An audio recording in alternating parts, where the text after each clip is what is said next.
وعدت يوما بالطلي.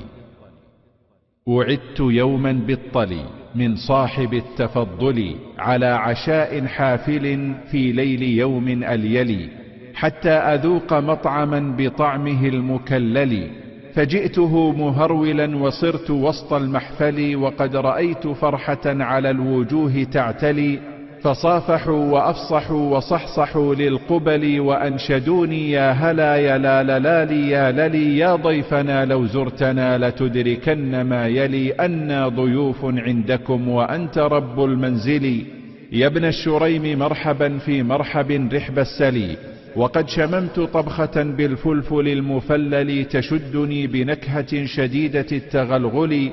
فجاءنا بقهوة تفوح بالقرنفل، ونبت تمر خصلي خلاص خالص خلي، فذقت منه ذوقة من المذاق المذهل، وقد دعا لسفرة تدعو إلى التأمل، بها الخروف خانع قد انحنى من الغلي، فصار مثل عاجز جثى من التذلل، من فوقه لفافة قد زملوه للصل، بقرص بر بره أبر بر برلي، والرز رز معدتي رزا كرز الكابل،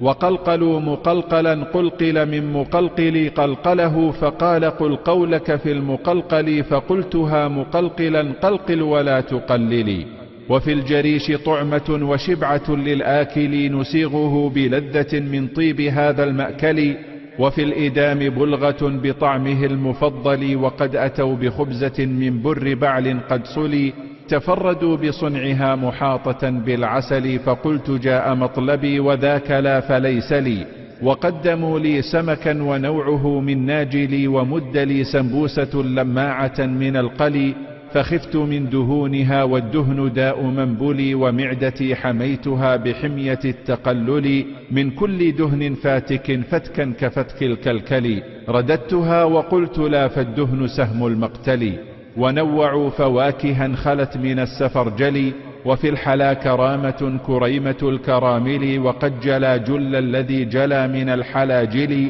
وفي الختام أحضروا لبعضنا علي، أكلت قسطا كاملا فكاد البطن يمتلي، جزى الإله من دعا إلى العشاء الأشعل، جزاء خير خيره أخير خير أخيلي، فهذه قصيدة مصاغة من الحلي، شبهتها بقوله صوت صفير البلبل، للأصمعي قالها منذ الزمان الأول، أقول في مطلعها وعدت يوما بالطلي.